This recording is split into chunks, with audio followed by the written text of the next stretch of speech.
राजधानी जयपुर की railway loco colony में भागवत कथा का आयोजन 5 से 11 फरवरी तक किया गया, जिसमें कथावाचक श्री 1008 कृष्णा ब्रजेश्वरी वृंदावन धाम द्वारा कथा वाचन किया गया। महंत श्री रामनाथ जी महाराज के सानिध्य में यह आयोजन हुआ।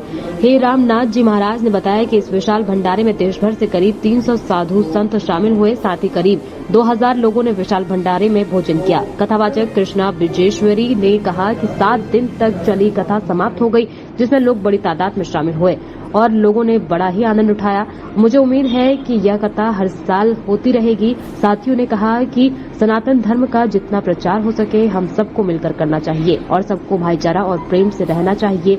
वहीं नेमीचंद जी ने कहा कि लोगों को रोने के लोग बड़ी तादाद में प्रोग्राम में उपस्थित हुए, उन सब का आभार है और हम लोग हर साल इसी तरीके से आयोजन करते रहेंगे और सभी लोगों का सहयोग देने के लिए धन्यवाद। भागवत कथा चली 7 दिन, तो उसको लेकर क्या कहेंगे आप?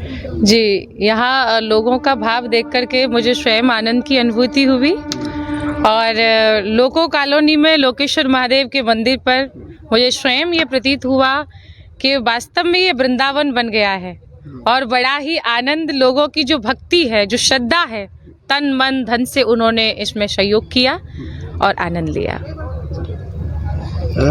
आप क्या कहेंगे व्यवस्था को लेकर? आज एक विशाल भंडारा था, उसकी व्यवस्था को लेकर। भंडारा बहुत अच्छे तरीके से चला और सुबह से ही लोगों का तांता लगा हुआ है। 12 बजे से भंडारा चालू कर दिया गया था। लगभग 400-500 साधु यह भोजन करके गए और उन्हीं को सभी को लगभग कितने भक्तगण शामिल हुए? लगभग अभी तक 1700 लोग खाना खा चुके हैं हमारे यहाँ और अभी रेगुलर भंडारा चल रहा है। भंडारे की व्यवस्था बिल्कुल सुचारू रूप से चल रही है और सभी लोग वाहवाही करके जा रहे हैं। 7 दिन भागवत चली, सबने ही बहुत आनंद लिया प्रभु को मन में बसा के और सभी ने व्यास जी की द्वारा जो कथा कही गई वो सभी को आनंदित कर गई।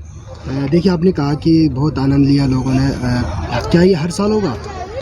हमारे भाव हर साल के नहीं, ये तो आपने बोला इसलिए हर साल। हमारे भाव ऐसे हैं कि ये हर महीने ही कराएं, लेकिन 6 महीने में एक बार भगवान चाहेगा और व्यास जी की कृपा रही तो हम 6 महीने में एक बार भागवत कथा करें। पहली बार हुआ? ये प्रथम बार हुआ है। आनंद इतना आया है कि मन ही नहीं मान रहा कि हम ये चाह रहे हैं कि कल भी इसमें भागवत कथा सुनने आए, लेकिन क्योंकि वो 7 दिन का था और आज समापन हो गया तो ये मतलब हम लुत्फ नहीं उठा पाएंगे। क्या फील करना चाहेंगे आप लोगों से? क्या फील करना चाहेंगे? अभी इन्होंने कहा कि हर साल, तो मुझे नेमीचंद जी की बात बहुत अच्छी लगी कि 6 महीने, तो बिहारी जी कृपा कर दे तो क्यों नहीं 6 महीने के बाद ही कथा हो और बड़ा अच्छा लगता है यहाँ मुझे भी आना, तो मैं भी चाहती हूँ कि बार बार यहाँ आती रहूँ। यहाँ के लोगों से मिलकर किस तरीके से, राजस्थान के जो लोग हैं उनसे मिलकर कैसा लगा? जी बहुत अच्छा लगा, मुझे बहुत अच्छा लगा। इन भागवत कथा रही, उसको लेकर क्या कहेंगे आप? उसको लेकर के हमें बहुत संतोषजनक परिणाम, भाई बहनों का प्रेम भाव श्रद्धा मिला। लोगों के बल से इतने बड़े कार्यक्रम को अंजाम दिया गया।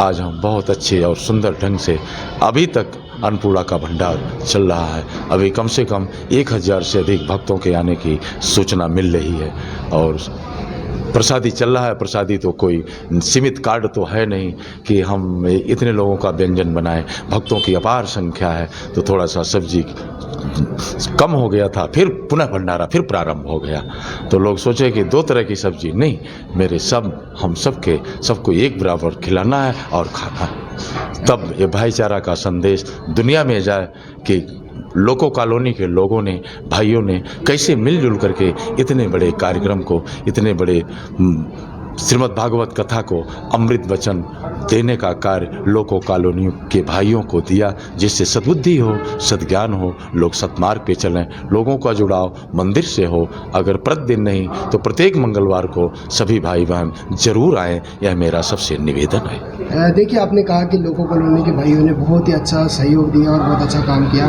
क्या ये हर साल होगा? अब इस तरह से अगर लोगों का सहयोग रहा, मेरा मनोबल बढ़ा है तो मैं अगले बार से सोचूंगा कि गरीब कन्याओं की शादी का आयोजन किया जाए, जिसमें भाइयों से मैं प्रस्ताव रखूंगा कि ऐसे क्षेत्र में, गांव में मैं जाऊंगा और भाइयों से संपर्क करूंगा और गरीब भाई बहन बेटियों की शादी कराने का कार्य शुभारंभ करूंगा। ऐसी मेरी धारणा है। कहते हैं कि 4 वर्ग के लोग हैं, लेकिन मैं जब से 2.5 साल हो गया किसी से भी नहीं पूछा आप किस जात के हो। भूख लगती थी फ़ोन करता था, चाहे सुगन भैया हों, चाहे नेमी भैया हों, चाहे किशन भैया हों, चाहे सरवण भैया हों, सबके घरों से परिवार बच्चे हमें जगह जगह कर प्रेम दुलार ममता देते हैं। उसका मैं आजीवन ऋणी रहूँगा। मौलवी जी हैं। और भाई बहनों, आज समाज के सामने अभी नहीं, इसके पहले भी भंडारे हुए हैं, जिसमें हमारे मंदिर के बगल में ही मस्जिद है, लेकिन उसके मौलाना साहब हमारा बहुत सम्मान करते हैं। मैं भी हृदय से उनका सम्मान करता हूं। आज आए थे श्रीमद् भागवत कथा के दौरान, सारे भाई बहन बैठे हुए थे और हम दोनों भाइयों ने मिलकर के गले लगे और हाथ मिलाए। यह संदेश पूरे समाज में जाए कि हम लोग अलग नहीं हैं, सब एक ईश्वर की संतान हैं। सभी लोग मिलकर गाएं, रघुपति राघव राजा राम, पतित पावन सीताराम, ईश्वर अल्लाह तेरे नाम, सबको सन्मति दे भगवान।